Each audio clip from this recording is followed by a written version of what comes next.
L'actualité est sombre et cela joue sans doute sur notre morale. Certains d'entre nous s'angoissent, ne dorment plus.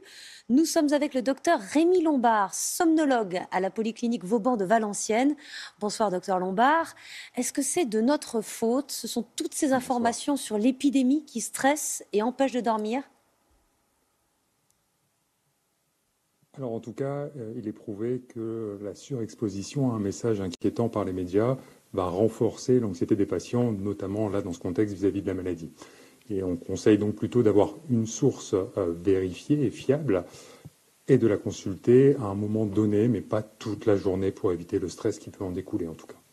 Alors, comment trouver le sommeil dans ce contexte? Vaste question.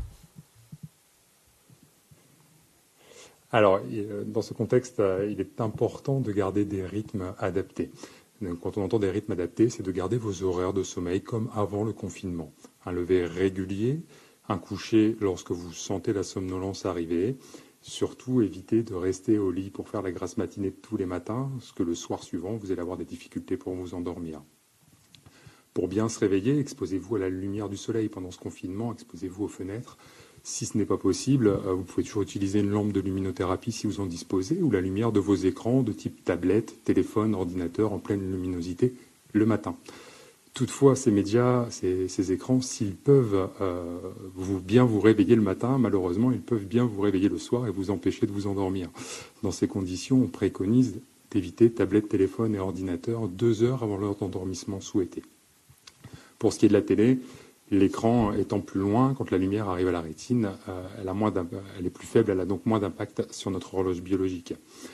On peut être tenté, en restant à la maison, de consommer un peu plus d'excitants, de café, de thé, de coca, de chocolat noir.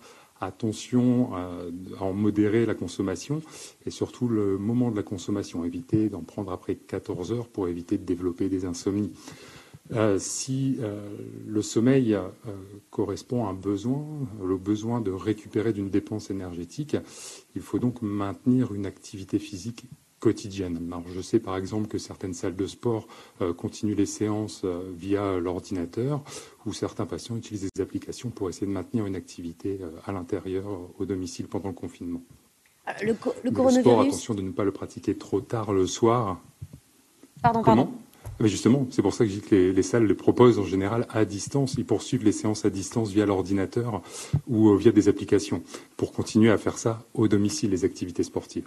Et non pas s'exposer dans les salles, ne pas aller dans les salles, mais le faire à distance, bien évidemment. Pour ce qui est ensuite donc le sport pas trop tard le soir, on disait effectivement pour éviter d'avoir des difficultés d'endormissement. De la même manière, attention aux consommations. Alors les consommations d'alcool qui peuvent faussement rassurer, qui peuvent faciliter l'endormissement, mais vont entraîner un sommeil moins réparateur et des réveils en deuxième partie de nuit. Donc l'alcool plutôt à éviter. Plutôt éviter aussi les aliments trop riches, trop gras le soir et garder des repas réguliers pour garder notre horloge biologique à l'heure et une certaine rythmicité. Sans oublier la chambre, garder une chambre tempérée, voilà, 18-20 degrés, sombre et pas trop bruyante surtout. Aujourd'hui, vous ne dormez pas beaucoup vous-même, mais c'est parce que vous êtes engagé dans la lutte contre le coronavirus? Alors oui, effectivement, habituellement, je suis spécialiste des troubles du sommeil. Là, on a laissé un peu l'activité de côté. Je garde juste une permanence téléphonique pour les patients qui en ont besoin. Et le reste du temps, comme mes confrères, on s'est libéré du temps pour être disponible dans l'unité de prise en charge du coronavirus de Valenciennes, enfin là, de la clinique Vauban en l'occurrence. Merci beaucoup Rémi Lombard pour tous ces conseils.